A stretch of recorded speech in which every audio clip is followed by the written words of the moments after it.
Hello viewers, இன்னைக்கு நம்மளுடைய பதிவில் வந்து பார்த்தீங்கன்னா ஒரு அற்புதமான ஒரு விஷயத்தை பற்றி தான் நம்ம பார்க்க போகிறோம். இன்னைக்கு எதை பற்றி நம்ம பார்க்க போகிறோம் அப்படின்னு வந்து பார்த்தீங்க அப்படின்னா, சிவன்மலை உத்தரவு பெட்டியில் இளநீர் வந்து வச்சுருக்காங்க.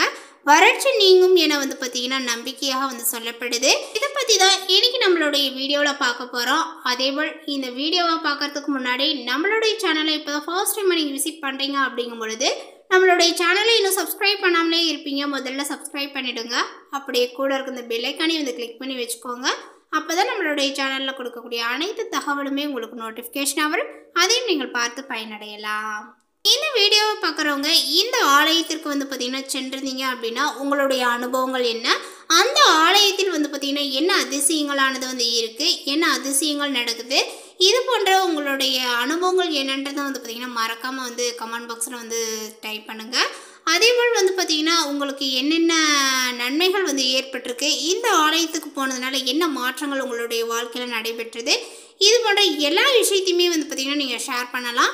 இப்போ இந்த வீடியோவில் நம்ம வந்து பார்க்க போகிறது அப்படின்னா, இந்த உத்தரவு பெட்டியில் இளநீரானது வந்து வைக்கப்பட்டிருக்கு. இதனால் என்ன நடக்க போகுது அப்படிங்கிறத பற்றி இப்போ நம்ம பார்த்து தெரிந்து கொள்ளலாம். அதற்கு முன்பாக இந்த ஆலயங்கள் வந்து பார்த்திங்கன்னா எங்கே அமைந்துள்ளது அப்படின்றதையும் நம்ம தெரிஞ்சுக்கலாம். சிவன்மலை கோயிலில் ஆண்டவன் உத்தரவு பெட்டியில் பொருள் மாற்றப்பட்டு 2 இளநீர் வைத்து சிறப்பு பூஜைகள் நடந்தது. திருப்பூர் மாவட்டம் சிவன்மலை சுப்பிரமணியனுடைய கோயிலில் ஆண்டவன் உத்தரவு பெட்டியானது உள்ளது. பக்தர்களுடைய கனவில் தோன்றி குறிப்பிடும் பொருட்களை இறைவன் உத்தரவாக ஏற்று உத்தரவு பெட்டியில் வைத்து வழிபட்டு வருகின்றனர். ஏப்ரல் 28 முதல் சிறிய வேல் வைத்து பூஜை நடந்து வந்தது. நேற்று ஆண்டவனுடைய உத்தரவு பெட்டியில் பொருள் மாற்றப்பட்டு 2 இளநீரானது வைத்து சிறப்பு பூஜைகள் நடந்தது. கோயில் சிவாச்சாரியர்கள் கூறுகையில், அவிநாசி அத்திக்கடவு திட்டம் துவங்க விழா நடந்த நாளில் உத்தரவு பெட்டியில் இளநீர் வைக்கப்பட்டுள்ளது. இறைவனினுடைய அபிஷேக பொருளாக இளநீர் இருப்பதனால வறட்சி நீங்கி தாகம் தணியும் என்பதை வந்து பார்த்தீங்கன்னா உணர்த்துவதாக இது அமைந்திருப்பதாக வந்து சொல்லப்படுது.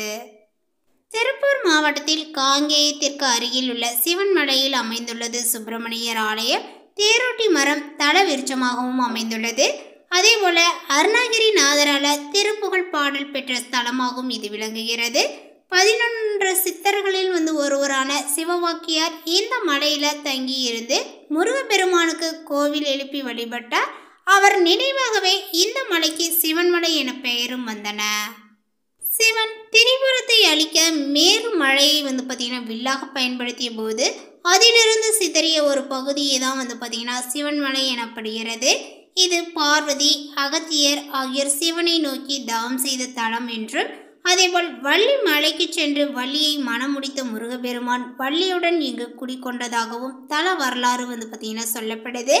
மூலவர் சுப்பிரமணியர் வள்ளியுடன் ஒரே கருவறையில் திருமணமான கோலத்தில் எழுந்தள்ளி உள்ள சிவன்மலை மீதுள்ள கோயிலுக்கு செல்ல 496 படிகள் வந்து கொண்ட மலைப்பாதை அமைக்கப்பட்டுள்ளன. அதேபோல் இந்த கோவிலில் வந்து பார்த்திங்கன்னா 10ஆம் நூற்றாண்டில் கட்டப்பட்டதாகவும், இந்த கோவிலினுடைய சிறப்பம்சங்கள் வந்து பார்த்திங்கன்னா ஆண்டவனுடைய உத்தரப்பெட்டியாக வந்து சொல்லப்பட்டிருக்கு. அதே போல் முருகப்பெருமானே பக்தர்களினுடைய கனவுல வந்து தோன்றி உத்தரவு பெட்டியில் வைத்து பூஜைகள் செய்யப்பட வேண்டிய பொருளை கூறுவதும், அந்த பெட்டியில் பொருளை வைத்து பூஜை செய்வதும் வந்து பார்த்திங்கன்னா பல ஆண்டுகளாகவே கடைபிடிக்கப்பட்டு வருகிறது. அதேபோல் இன்னொரு பக்தரினுடைய கனவில் வந்து அடுத்த பொருளை சுட்டி காட்டும் வரை வந்து பார்த்திங்கன்னா அந்த பழைய பொருளே வந்து பார்த்திங்கன்னா கண்ணாடி பெட்டிக்குள் பக்தர்களினுடைய பார்வைக்கு வந்து பார்த்திங்கன்னா வைக்கப்பட்டு இருக்கு. மற்ற திருத்தலங்கள் போல் அல்லாது இங்கு முதல் வழிபாடு வந்து பார்த்திங்கன்னா முருகப்பெருமானுக்கு தான் நடைபெறும். மற்ற திருத்தலங்களில் முதல் வழிபாடு வந்து பார்த்திங்கன்னா பிள்ளையாருக்கு அப்படின்றது உங்களுக்கு எல்லாமே அறிந்த ஒரு விஷயம். அதேபோல் வந்து பார்த்திங்கன்னா இங்கு முருகனுக்கு தான் முதல் வழிபாடும் நடைபெறுகிறது. இங்குள்ள நவகிரகங்கள் அனைத்துமே சூரிய பகவானை பார்த்து நிற்கின்றன. அணையாத தீபங்கள் ஒன்றும் எப்பொழுதுமே வந்து பார்த்திங்கன்னா எரிந்து கொண்டிருக்கக்கூடிய சம்பவங்களும் இந்த கோவிலில் நீங்கள் பார்க்கலாம். சிவன்மலையில் இன்றும் வந்து பார்த்திங்கன்னா ஏராளமான சித்தர்கள் தவம் செய்து கொண்டிருப்பதாகவும், புண்ணியம் செய்தவர்கள் கண்களில் அவ்வப்போது வந்து பார்த்திங்கன்னா சித்தர்கள் புலப்படுவதாகவும் சொல்லப்படுகிறது. இங்கு தேரோட்டி மரம் தல விருட்சமாக வந்து அமைந்திருக்கின்றன. தேரோட்டி என்பது ஒரு வகை மரம். இது கொங்கு நாட்டு பகுதியில் பல கோயில்களில் வந்து பார்த்திங்கன்னா தல விருட்சமாக இறைவனோடு சேர்ந்து வணங்கப்படுகிறது. இது வறண்ட நிலப்பகுதியிலும் பாலைவன பகுதியிலுமே வளரக்கூடியதா முட்கள் நிறைந்த மரம் இது. இதனுடைய இலைகளிலும் முட்கள் உண்டு, பழங்களிலும் பார்த்திங்கன்னா முட்கள் சூழ்ந்து இனிப்பும் கசப்பும் சேர்ந்து காணப்படுமாம். சிவகங்கை மாவட்டத்தில் உள்ள கொலிங்குன்றம் கொடுங்கநாதர் கோயில், கோயம்புத்தூர் மாவட்டம் புதுக்கோட்டை அருள்மிகு தண்டுமாரியம்மன் கோயில், கோட்டைக்காரை அம்மன் கோயில் ஆகிய இடங்களில் தொட்டி மரமே தல விருட்சமாகவும் அமைந்துள்ளது. மேலுமே ஆண்டவனுடைய உத்தரவு பெட்டியில முருக பக்தர்களுடைய கனவில் சுப்பிரமணிய சுவாமி உத்தரவிடும் பொருள் இந்த பெட்டியில் வைத்து பூஜிக்கப்படுவது நூற்றாண்டு கால வழக்கமாகவும் உள்ளது. அடுத்து உத்தரவு வரும் வரை பார்த்திங்கன்னா முந்தைய பொருள் பெட்டியில் வைத்து பூஜிக்கப்படும். அதே சமயம் பார்த்திங்கன்னா இந்த பெட்டியில் வைக்கப்படக்கூடிய பொருள் சமுதாயத்தில் ஏதாவது ஒரு தாக்கத்தை ஏற்படுத்துவதாக அல்லது நடப்பதை பார்த்திங்கன்னா முன்கூட்டியே கணிப்பதாகவும் அமையும் என்பது பக்தர்களினுடைய நம்பிக்கை. கடைசியாக கடந்த ஆகஸ்ட் மாதம் பார்த்திங்கன்னா 14ஆம் தேதி முதல் பசுவுடன் கூடிய கன்று பொம்மையானது வைக்கப்பட்டது. இந்த நிலையில் சேலம் மாவட்டம் தாரமங்கலத்தைச் சேர்ந்த மகாராஜா 45 வயது கொண்டவர் என்ற கனவில் பார்த்திங்கன்னா நிறைப்படி நெல் வைத்து பூஜை செய்ய உத்தரவாக நேற்று முதல் நிறைப்படி நெல் பெட்டியில் இடம்பெற்றுள்ளது. இது குறித்து கோயிலினுடைய சிவாச்சாரியார் ஒருவர் கூறும் பொழுது, ஆண்டவனுடைய உத்தரவு பெட்டியில் நிறைப்படி நெல் இடம் பெற்றுள்ளதாகவும் நாட்டில் வேளாண்மை செழிக்கும், அரிசி மற்றும் நெல் விலையில் மாற்றங்கள் வரும் என்றார். திருப்பூர் மாவட்டம் காங்கேயத்தில் இருந்து 4 கிலோமீட்டர் தூரத்தில் சிவன்மலை உள்ளது. மலையின் மேலே உள்ள கோயிலில் எழுந்தருளி இருப்பது சிவபெருமான் அல்ல, அவரது மகன் முருகப்பெருமான். இந்த சிவன்மலை சிவாசாலயம் சிவராத்திரி மலை என்றும் போற்றப்படுகிறது. கடல் மட்டத்தில் இருந்து சுமார் 400 அடி உயரத்தில் மலை உச்சியில் பாலசுப்பிரமணியர் என்ற திருநாமத்துடன் முருகப்பெருமான் பார்த்திங்கன்னா எழுந்தருளி உள்ளார். பொதுவாகவே அனைத்து கோயில்களிலுமே விநாயக பெருமானுக்கு முதலில் பூஜைகள் நிவேதானங்கள் என்று நடைபெறும். ஆனால் சிவன்மலையில் முதல் பூஜை முருகப்பெருமானுக்கே. இங்கு விநாயகர் முருகப்பெருமானை வழிபடுவதாக ஐதீகம். அதேபோல் இந்த கோயிலில் கிழக்கு முகமாக சனி பகவான் காட்சி தருவது தனி சிறப்பாகவும் அமைந்துள்ளது.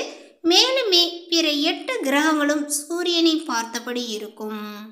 வேறெந்த கோயில்களிலும் இல்லாத வகையில் இங்கு வேட்டு வைத்து வழிபடுகின்றார்கள்.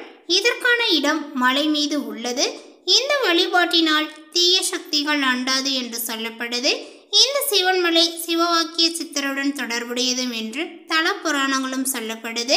சிவபெருமான் இமயமலையை வில்லாக வளைத்து அசுரர்களை அழிக்க முற்பட்ட போது அதிலிருந்து விழுந்த ஒரு சிறு துண்டுதான் சிவன்மலை என்றும், அதேபோல் ஆஞ்சநேயர் சஞ்சீவி பர்வத்தை எடுத்து சென்ற போது அதிலிருந்து விழுந்த துண்டு என்றும் கருதப்படுகிறது. மேலுமே சிவவாக்கிய சித்தர்களுக்கு முருகப்பெருமான் அருள் புரிவதனால சிவன்மலை என்றும் பெயர் பெற்றது என்றும் சொல்லப்படுகிறது. முருகப்பெருமான் ஒரு முகம் 4 கரங்கள் கொண்டு மயில் மீது அமர்ந்து வள்ளி தெய்வானையுடன் பார்த்திங்கன்னா காட்சி தருகிறார். சிவன்மலையில் தைப்பூச திருவிழா முக்கிய விழாவாகும். அப்போது அனைத்து நிகழ்ச்சிகளும் மலை அடிவாரத்தில் உள்ள நஞ்சண்டீஸ்வரர் திருக்கோயிலில் நடைபெறும். தைப்பூசத்தில் இருந்து 3 நாட்கள் உற்சவர் சுப்பிரமணிய சுவாமி வள்ளி தெய்வானையுடன் பார்த்திங்கன்னா தேரில் அமர்ந்து சிவன்மலையை சுற்றி வலம் வருவார்.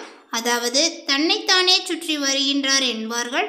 இப்படி முருகன் கிரிவலம் வரக்கூடிய காட்சி அற்புதமானது என்பதனால முருகப்பெருமானுடன் பக்தர்களும் கிரிவலம் பேறுகள் பல பெறுகின்றார்கள்.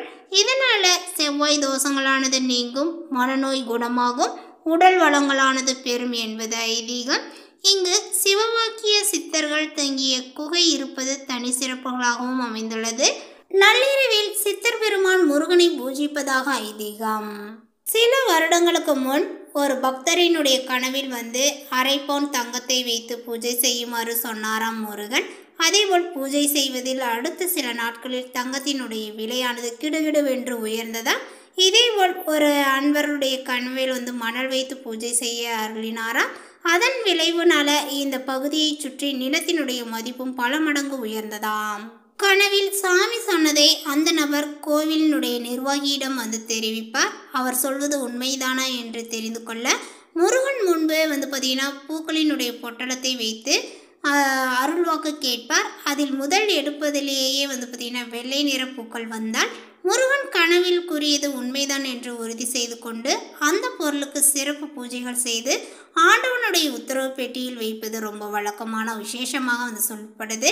தற்பொழுது அந்த உத்தரவு பெட்டியில் பார்த்திங்கன்னா 2 இளநீர்களை வைத்து பூஜைகள் செய்யப்பட்டு இருக்கிறது. இந்த தகவல் உங்களுக்கு பிடித்திருந்தால் லைக் பண்ணுங்கள், ஷேர் பண்ணுங்கள். இது போன்ற புதிய சுவாரஸ்யமான புதிய தகவலை தெரிந்து கொள்வதற்கு நம்மளுடைய சேனலை இன்னும் சப்ஸ்கிரைப் பண்ணாதே இருந்தீங்க அப்படின்னா முதல்ல சப்ஸ்கிரைப் பண்ணிடுங்க. தேங்க்யூ.